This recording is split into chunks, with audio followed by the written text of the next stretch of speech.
저희 교회 비전을 같이 한번 좀 보겠습니다. 교회 비전을 같이 한번 읽을까요? 시작. 웨셀레 이마고데이 교회는 하나님의 형상을 회복하고 성령 안에서 새롭게 되어 하나님 나라 복음을 전수하는 믿음 공동체입니다. 아멘. 두 번째 그림을 보시죠. 저희가 그리스도와 나의 관계를 봤고요. 또 나와 하나님의 관계를 봤고 지금은 나와 자신의 관계에 대해서 계속 보고 있습니다. 그 중에서 내가 사랑하는 것들이라는 시리즈로 계속 말씀을 보고 있습니다. 첫 번째, 내가 사랑하는 것들, 가장 먼저 가족에 있는데 그 가족이 나에게 우상이 될 수 있다라는 것을 보았습니다. 두 번째, 내가 사랑하는 것들은 일과 성공인데 이 일과 성공조차도 나와 하나님 사이를 가로막는 우상이 될 수 있다는 것에 대해서 살펴보았습니다. 오늘 저희가 같이 살펴보고 싶은 것은 내가 어쩌면 가장 좋아하는 시간, 쉼에 대한 것입니다. 여러분, 휴식, 쉼을 어떻게 보내시나요? 잠깐 이 시간에 나누기를 원하는데 옆에 분들하고 잠깐 나눠보시죠. 나는 휴식할 때 이렇게 하는 게 제일 좋더라. 나한테는 정말 쉼이 되더라. 내가 휴식하는 방법 한번 좀 나눠보시죠. 잠깐 나눠보겠습니다.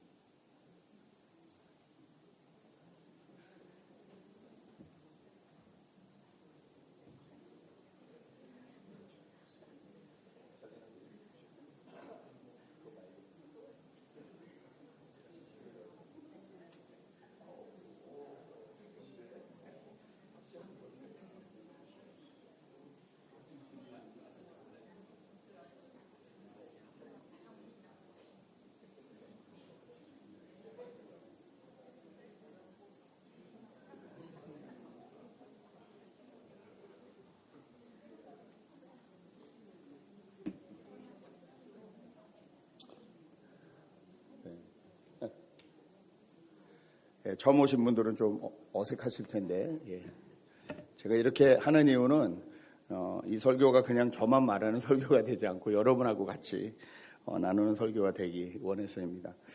현대처럼 다양하고 바쁜 세상에서 쉰다는 것에 대한 이 중요성에 대해서 동의하지 않으시는 분들은 한 분도 없으실 것입니다. 그런데 이 쉰다는 것이 과연 모든 사람에게 다 좋은 것이냐?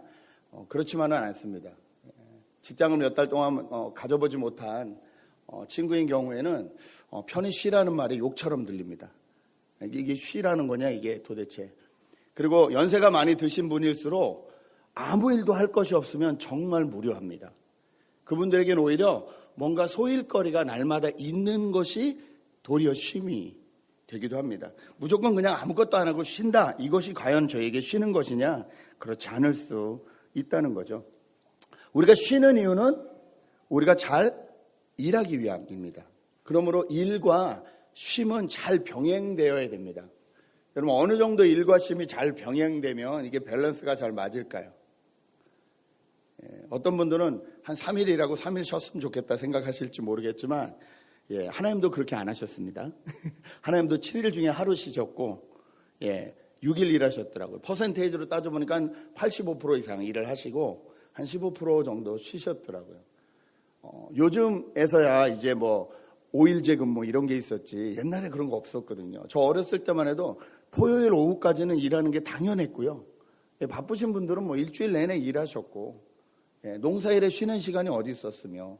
그런데 요즘은 이제 점점 이게 쉬니까 안 쉬면 꼭 내가 누려야 될 것을 빼앗기고 있는 것처럼 생각하기도 쉽다는 거죠.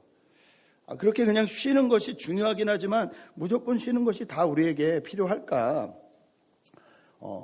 여러분 나눠보셨지만 쉬시는 방법들이 다 다양하실 것입니다. 이제 남녀의 차도 있다는 거 혹시 아십니까? 남자 여자가 쉬는 방법이 다릅니다. 그것도 나중에 좀 한번 보시면 재미가 있을 것입니다. 그런데 남자가 됐든 여자가 됐든 아이가 되었든 노인이 되었든 공통적으로 다 누려야 되는 쉼이 있습니다. 그게 무엇일까요? 네, 잠입니다. 잠을 자야 쉬어집니다. 잠을 자야 우리의 몸은 다 리셋이 됩니다. 리스토어이 됩니다. 소생이 일어납니다. 잠을 자야 회복이 됩니다. 그렇죠? 잠을 깊이 자면 육체적인 회복이 될 뿐만 아니라 어떨 때는 정신적으로도 또 깊이는 영적으로도 이 잠을 통해서 회복되는 경우가 많이 있습니다. 그러므로 잠을 잘 잔다는 것은 너무 중요하고요. 그래서 하나님은 저희에게 잠을 자도록 만들어 두신 것 같습니다. 아무리 건강한 사람도 한 이틀만 잠을 제대로 자지 못하면 아무 일을 못합니다. 머리가 어지럽고 정신이 없어서 아무 일을 못합니다. 그런데 문제는 이 바쁜 현대사회가 저희로 하여금 잠들지 못하게 한다는 거죠. 여러분 언제 잠들지 못하시나요? 여러분의 잠을 방해하는 요소는 무엇이 있을까요? 예, 그렇죠. 예, 그렇습니다. 저희의 잠을 방해하는 건 근심 걱정입니다. 불안하고 스트레스가 가고 그러면 잘 자는 사람들도 잠을 잘 못 잡니다. 저는 베개에 머리를 대면 3초면 코를 고는 사람인데 저 같은 사람도 정말 이 내면에 깊은 근심 걱정이 있으면 자다가 벌떡 깹니다. 제가 그런 경험들을 해봤어요. 이런 적이 한 번도 없었는데 새벽에 눈을 떠져서 말똥말똥 잠이 안 온다. 어르신들은 나이 들어서 그렇다고 말씀하시겠지만 절대 아닙니다. 아직 그 나이는 아닙니다. 그런데 정말로 이렇게 뭔가 불안하고 내가 해결할 수 없는 문제가 내 안에 깊이 다가왔을 땐 잠이 잘 오지 않습니다.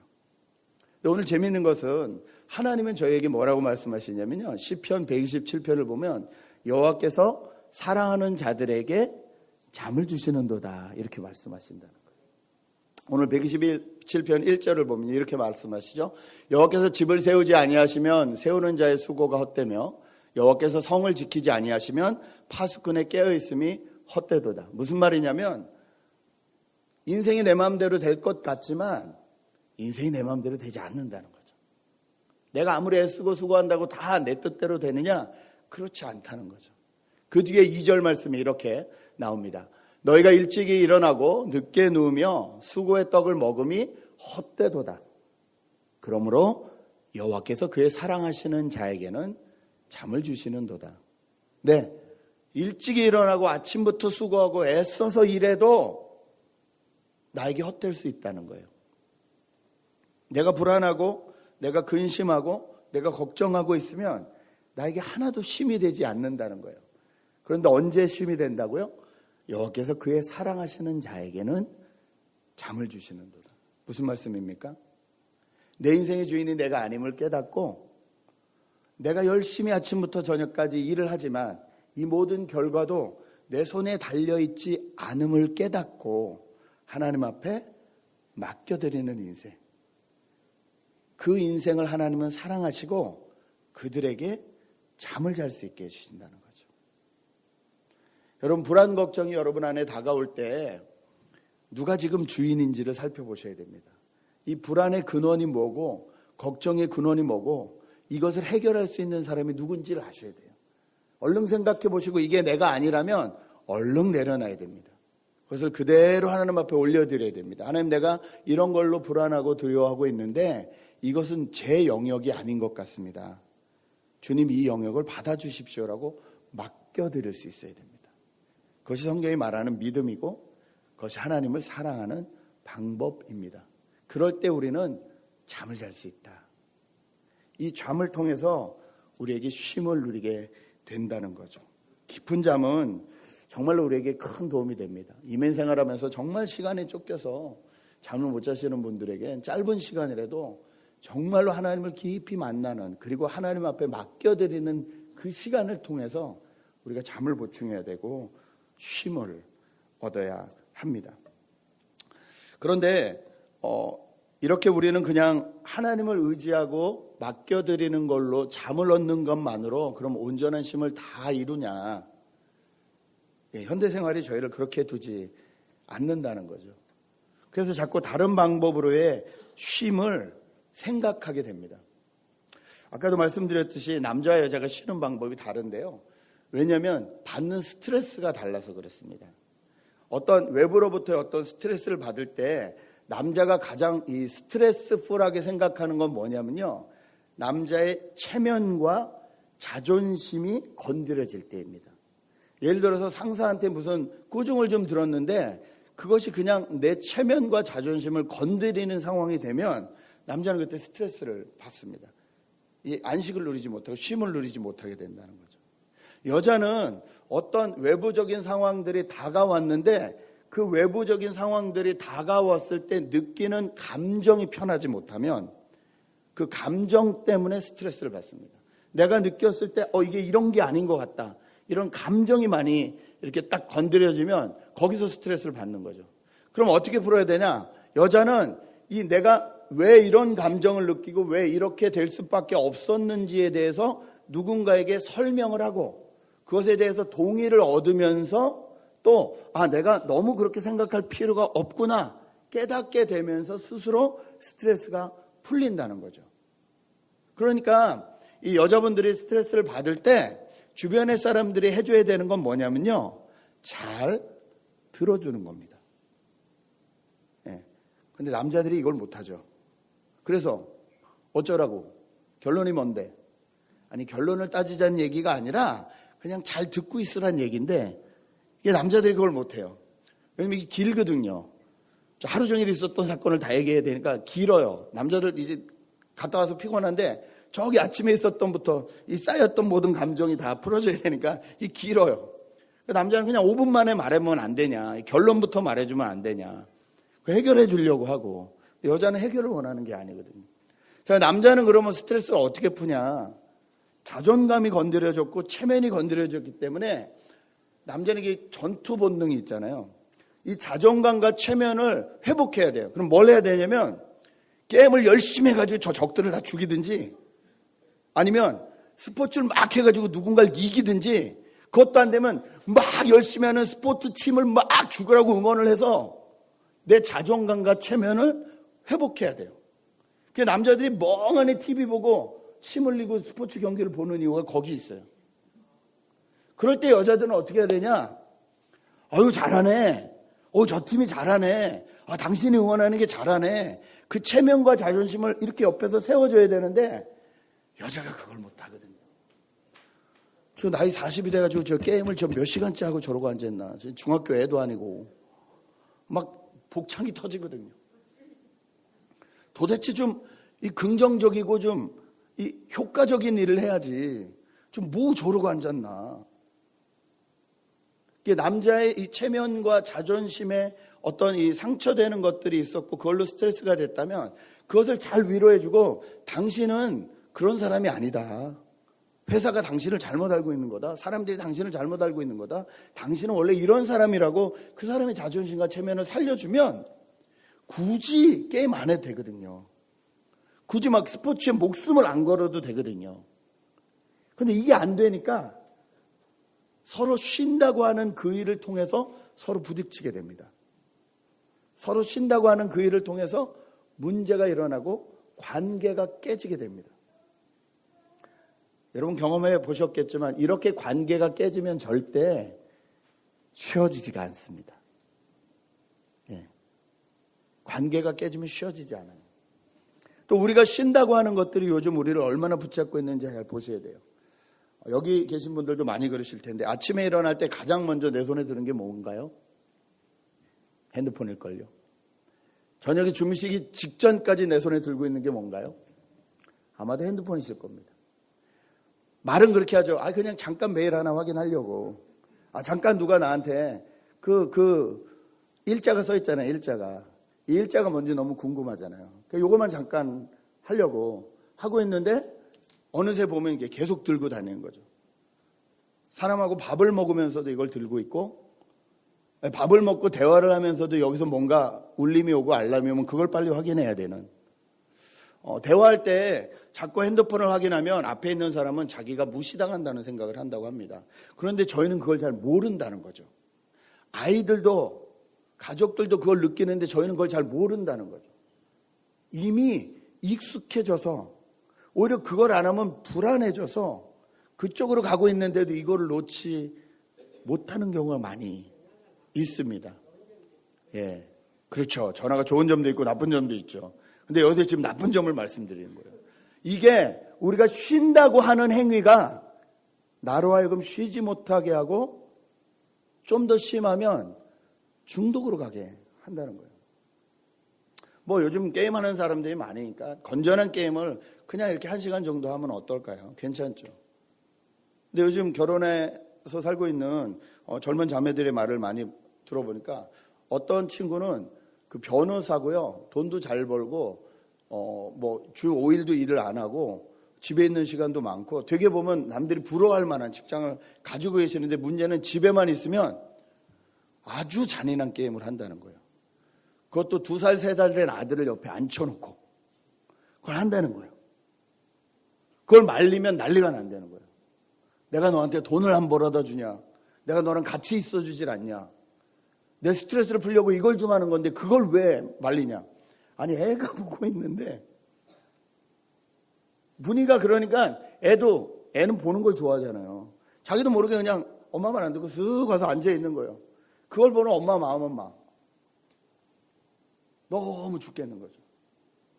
저희도 모르는 사이에 내가 쉰다고 하는 것이 나를 잘못된 길로 이끌고 가고 있는지 봐야 됩니다. 어떤 분들은 모여서 부어라 마셔라 이게 쉬는 거지 뭐.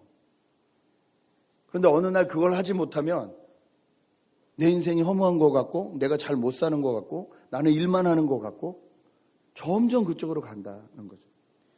요즘 현대사회들이 가장 많이 가지고 있는 생각들, 현대인들이 가장 많이 가지고 있는 생각 중에 하나가 이겁니다. 나는 존재한다, 고로 나는 소비한다.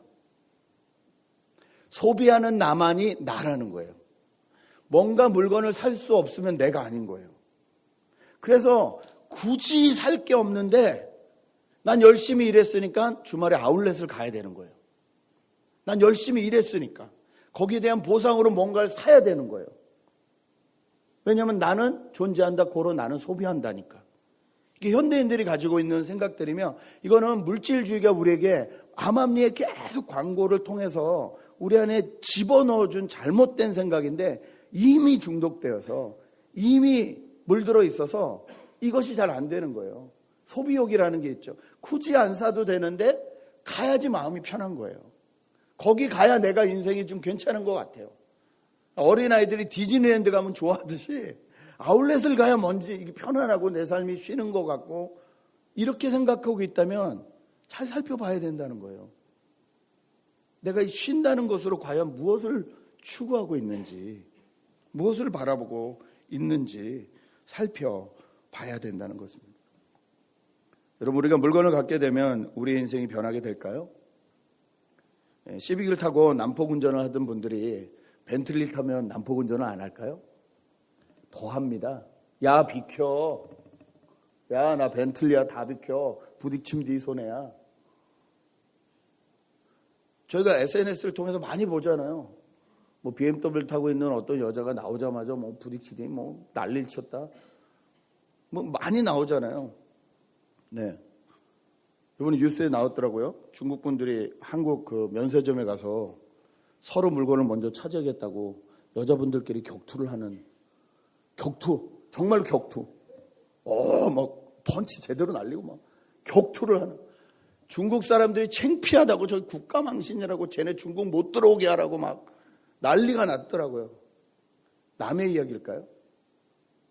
그분들은 한국 면세점에서 물건을 싸게 사다가 중국 가서 파시는 분들이었어요. 그러니까 빨리 사야 되는 거예요. 네. 여러분 이 정도 되면 이건 정말 문제입니다. 자, 그럼 우리는 어떻게 쉬는 것이 이런 문제를 일으키지 않고 중독에 빠지지 않고 우리를 다스리며 잘 쉬는 방법일까요? 그것에 대해서 오늘 시편 23편을 참고해 보려고 합니다. 저에게 있어서 쉼은 쉰다는 것 자체보다 무엇을 위해 쉬느냐 하는 그 방향과 목적이 중요합니다. 오늘 시편 23편은 이렇게 시작하죠. 여호와는 나의 목자시니 내게 부족함이 없습니다. 그런데 저희가 성경을 통해서 알고 있는 다윗의 삶은 부족한 것 투성이었습니다. 형제들이 많은 집안에 태어났는데 막내임에도 불구하고 어렸을 때 다윗의 모습을 보면 형들 다 두고 자기가 가서 양치고 있었어요. 좀 쉽게 말하면 가정에서 살짝 왕따입니다. 왜 그랬는지 모르겠어요. 아버지가 왜 그러셨는지 모르겠어요. 보통 큰형들을 시킬 텐데 막내 저기 양치고 있는 애 왕 뽑겠다고 선지자가 왔을 때도 다윗은 치지도 않잖아요. 쭉 통과시키는데 다윗은 잊고 있잖아요. 그러다가 더 없냐 그러니까 저기 양치는 애 하나 있는데 잊혀진 자식. 다윗이 이 부모의 사랑이 충분했을까요? 아니, 저는 갈급했다고 생각합니다. 좀 커서 하나님의 은혜로 이제 일을 하게 됐는데, 그것도 최고 권력자인 왕의 밑에서 일을 하게 됩니다. 왕이 힘들고 어려울 때 악기 연주를 해주면서 왕을 도와주고 악신도 쫓아주고 열심히 최선을 다해 일하는데, 그 대가는 뭡니까? 창이 날라오고 칼이 날라오고 지명수배자가 되어 몇십 년을 쫓겨다니는 생활이 됩니다. 다윗의 생활에 부족함이 없었을까요? 부족함 투성이입니다. 아굴라굴에 모였는데, 아굴라굴에 사람들이 막 모여드는데 400명이나 모여든다고 합니다. 다윗을 따르겠다고. 근데 그때 모여든 사람에 대해서 사무엘상은 뭐라고 하냐면, 그 시대에 환난당하고 어렵고 핍박당한 모든 사람들이 모여서 400명을 잃었다, 이렇게 말합니다. 여러분, 옆에 사람들이 있는데 내가 도움을 받을 수 있는 사람이면 쉼이 됩니다. 그런데 다 도와줘야 되는 사람이에요. 그것도 400이나. 오늘 어떻게 뭘 먹어야 될지, 이 아픈 상처를 가지고 있는 애를 어떻게 위로해야 될지, 사울을 피해서 어디로 도망가야 이 많은 사람들이 안전할지 날마다 고민해야 되는 거예요. 자기 몸뚱이 하나 지키기도 힘든데 자기하고 같이 있겠다고 모인 사람들이 400명이라는 거예요. 다윗에게 쉬는 시간이 있었을까요? 아니, 육체적으로 앉아있는 시간이 있었다 할지라도 정신적으로 쉼이 있었을까요? 한순간도 쉬지 못했을 겁니다. 그런데 다윗이 어떻게 이런 고백을 하냐는 거죠. 여호와는 나의 목자시니 나에겐 부족함이 없습니다. 2절 뭐라고 하십니까? 그가 나를 푸른 풀밭에 누이시며 쉴만한 물가로 인도하십니다. 예, 여러분 이스라엘 가보시면 이런 땅 없습니다. 저희는 요 말씀을 읽으면 왠지 오스트레일리아의 이 끝없는 이 푸른 초장, 거기에 양들이 평화롭게 뛰고 목자들이 천천히 뒤에서 걸어가면서 물가로 이렇게 가는 모습을 상상하지만, 예, 이스라엘은 그런 땅이 없습니다. 우기 때 잠깐 반짝 풀이 있을 뿐이고 이스라엘에서 풀들이 있을 뿐입니다. 그러니까 목자는 하루 종일 오늘은 여기 내일은 저기 어디서 풀이 있는지 어디서 물이 있는지를 살피면서 양들 오늘은 이쪽으로 내일은 저쪽으로 계속 몰아야 되는 거예요. 그런데 그런 상황을 너무 잘 아는 다윗은 그가 나를 푸른 풀밭에 누이시며 쉴 만한 물가로 인도하신다. 그가 내 영혼을 소생시키시고 자기 이름을 위하여 의의 길로 인도하신다. 이렇게 표현하십니다. 뿐만이 아닙니다. 4절입니다. 내가 사망의 음침한 골짜기로 다닐지라도 해를 두려워하지 않을 것은 주께서 나와 함께 하심이라. 주의 지팡이와 막대기가 나를 안위하시나이다. 목자가 양들을 데리고 사망한 음침한 골짜기로 가는 순간은 딱 한 순간밖에 없다고 합니다. 빨리 지름길로 가서 풀과 물을 먹여야 할 때, 지금 돌아가면 다른 양들이나 다른 목자들한테 뺏기기 때문에 빨리 지름길로, 빠른 길로 가서 그것을 차지하게 해야 될 때만 음침한 골짜기, 사망의 음침한 골짜기, 맹수가 있을 수 있고 숨어있는 것들이 있을 수 있는 그쪽을 지난다는 거예요. 그런데 다윗은 그런 인생이라 할지라도 주의 지팡이와 막대기가 나를 안위하신다, 이렇게 말씀하십니다. 뿐만 아니라 뭐라고 하시죠? 주께서 내 원수의 목전에서 내게 상을 베푸시고 기름을 내 머리에 부어주셨으니 내 잔이 넘칩니다. 네, 다윗은 이것을 경험했죠. 사울에게 수십 년간 쫓겨다녔지만 하나님께서 자기 목숨을 계속 보호해 주심을 경험했습니다. 그리고 결국 마침내 자기를 왕으로 세우시는 하나님의 은혜를 경험했습니다. 그래서 고백하는 거예요. 내 평생의 선하심과 인자하심이 반드시 나를 따르리니 내가 여호와의 집에 영원히 살리로다. 여러분, 다윗에게 쉬는 것이란 하나님과 함께 있는 것이었습니다. 우리는 그냥 쉬는 게 쉬는 거라고 생각하지만요, 그리스도인들에게 쉼이란 하나님과 함께 있는 시간입니다. 가만히 아무것도 안 하고 있는 시간뿐만이 아니라요, 열심히 일하는 시간이라 할지라도 하나님과 함께 있으면 우리에게 쉼이 됩니다. 그런데 아무것도 안 하고 있어도 하나님과 상관이 없으면 그것은 우리에게 쉼이 되는 것 같지만 결국적으로는 관계를 깨고 중독으로 이끌고 나도 모르는 사이에 그것을 의지하게 만드는 우상이 되어버린다는 것이죠. 여러분이 좋아하시는 핸드폰을 생각해 보시면 됩니다. 핸드폰이 열심히 일할 때는 언제죠? 통화를 하거나 앱을 쓰거나 SNS를 하거나 핸드폰이 열심히 일하면 핸드폰의 에너지가 떨어지죠. 배터리가 떨어지죠. 자, 그럼 핸드폰 좀 쉬게 해줘야지. 그리고 핸드폰을 가만히 이렇게 냅두면 에너지가 살아나나요? 아니요. 살아나는 것 같지만 조금씩 배터리는 방전이 됩니다. 자, 그러면 핸드폰이 에너지를 얻는 순간은 어느 순간인가요?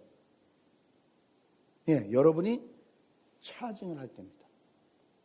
핸드폰에 충전을 해줄 때, 그때 에너지가 살아나죠.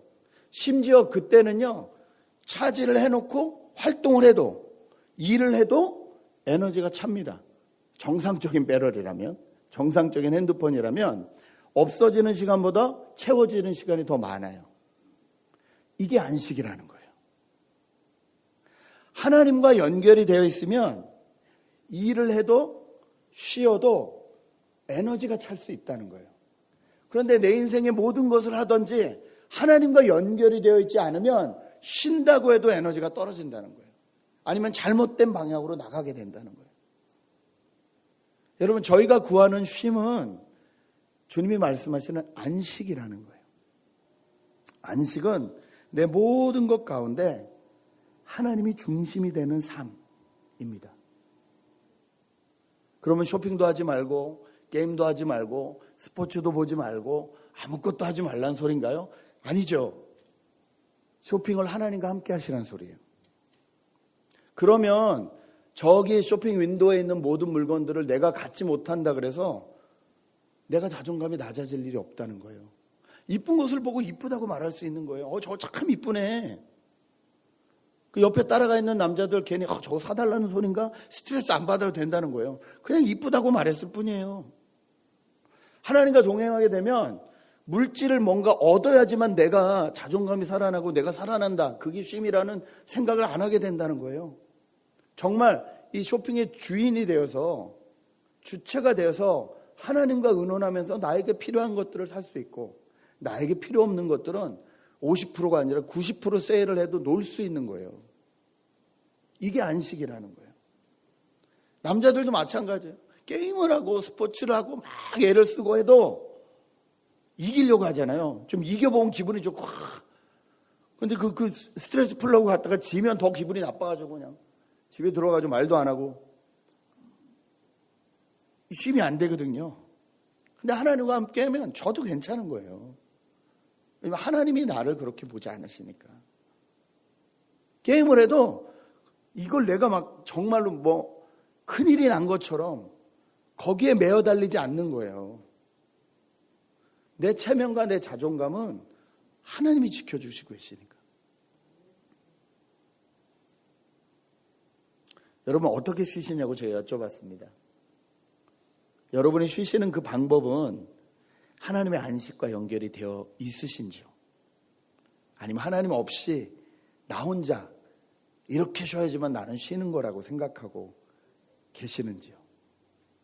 다윗은 하나님과 연결되어 있었기 때문에 상황과 환경에 관계없이 쉼을 누릴 수 있었습니다. 그리고 다윗의 후손으로 오신 예수 그리스도도 그러하셨습니다. 오히려 예수님은 오셔서 안식일이 사람을 위해서 있는 것이지 사람이 안식일을 위해서 있는 것이 아니다라고 안식이라는 것으로 꽁꽁 사람들을 싸제매 매고 자기들도 옴짝달싹 못하고 남들도 하지 못하게 하는 바리새인들과 율법학자들을 꾸중하셨습니다. 너희가 그렇게 하는 것이 결코 안식을 지키는 것이 아니다. 판을 뒤집어 버리셨습니다. 정말로 하나님하고 연결이 되어 있느냐? 정말로 하나님하고 관계가 되어 있느냐? 그리고 삶으로 보여주셨습니다. 아침부터 저녁까지 병자를 고치시고 말씀을 선포하시고 다 하셨지만 밤늦게 또 일어나셔서 새벽 미명까지 하나님과 교제하러 가셨습니다. 그리고 거기서 새 힘을 얻고 또 그 다음날 주어진 일들을 감당하셨습니다. 예수님만큼 눈꽃 뜰 데 없이 바쁘신 분이 안 계셨지만 한 번도 내가 지친다, 쉬어야겠다 이 말씀을 하신 적이 없다는 거예요. 오히려 하나님이 일하시니까 나도 일한다 이렇게 말씀하셨다는 거예요. 주님과의 안식, 하나님과의 안식, 깊은 대화와 말씀을 통해서, 기도를 통해서, 찬양을 통해서 여러 가지 방법, 하나님이 나에게 말씀하시는 여러 가지 방법을 통해서 진짜로 안식을 얻고 계셨다는 거예요. 그 예수님이 저와 여러분에게 이렇게 도전합니다. 마태복음 11장 28절에서 30절을 한 목소리로 같이 읽겠습니다. 시작. 수고하고 무거운 짐진 자들아 다 내게로 오라. 내가 너희를 쉬게 하리라. 나는 마음이 온유하고 겸손하니 나의 멍에를 메고 내게 배우라. 그리하면 너희 마음이 쉼을 얻으리니 이는 내 멍에는 쉽고 내 짐은 가벼움이라 하시니라. 이 말씀 너무 좋아하시죠? 근데 보통 어디까지 좋아하시냐면요. 수고하고 무거운 짐진 자들아 다 내게로 오라. 내가 너희를 쉬게 하리라. 땡. 여기까지 좋아해요. 왜냐면 그 뒤에 보니까 쉬게 하라고 하셨는데 나의 멍에를 메고 내게 배우라. 그리하면 너희 마음이 쉼을 얻으리니. 멍에는 소가 같은 방향으로 가게 하기 위해서 소 두 마리에게 이렇게 위에 씌우는 것을 멍에라 그러거든요. 근데 주님이 쉬라고 하셔놓고 뭐라 하면 야 나하고 멍해지자 이렇게 얘기하시는 거예요. 아니 멍에를 지면 일인데 이걸 무슨 쉼이라고 하시나. 근데 주님은 이게 진짜 그리스도인들의 쉼이라는 걸 알게 해주신 거예요. 너 혼자 인생길을 살아가 봐라. 어디로 가야 될지도 모르고 무엇을 해야 될지도 모르고 헤매는 경우가 많다. 그런데 그 길 내가 같이 가줄게. 너 혼자 무겁지 않도록 내가 그 멍에 같이 져줄게. 넌 그냥 내 옆에 있어. 말씀하시는 거예요. 그래야 네 마음이 쉴 수 있어. 그래야 네가 네 인생을 창조적으로 잘 살아갈 수 있어. 그래야 네가 하나님의 형상답게 이 땅에 이 시간에 있는 이유를 발견하고 그 의의를 따라서 그 목적을 따라서 살아갈 수 있어. 주님 그렇게 말씀하시는 거예요. 여러분 예수님과 같이 멍에를 쥐는 것이 그리스도인들의 안식임을 잊지 마십시오. 주님이 가려고 하시는 방향이 같이 가고요. 주님이 멈추러 가실 때 같이 멈추고요. 기다리라고 하시면 기다리고요. 오늘은 좀 빨리 뛰자 그러면 빨리 뛰고요. 나를 인도하시는 주님께서 나보다 나를 더 잘 아시고 나를 충분히 가볍게 하시려고 일부러 멍에를 같이 줘 주십니다. 이 안식이 저와 여러분에게 있었으면 좋겠습니다. 여러분 세상이 말하는 쉼, 이 쉼이 나에게 우상이 될 수도 있고 중독이 될 수도 있고 내가 추구하는 그 쉼이 나를 하나님으로부터 멀리할 수 있다는 것을 잊지 말으십시오. 여러분이 사랑하는 쉼을 안식으로 바꾸십시오. 하나님과 떨어져 있는 부분이 있다면 이 시간 다시 한번 내가 무엇으로 하나님과 같이 연결되어야 되는지 기억하시고 하나님 앞에 그 은혜를 구하셔서 하나님 안에서 온전한 안식을 이루시는 저와 여러분 되시길 주님의 이름으로 축복합니다. 같이 기도하겠습니다.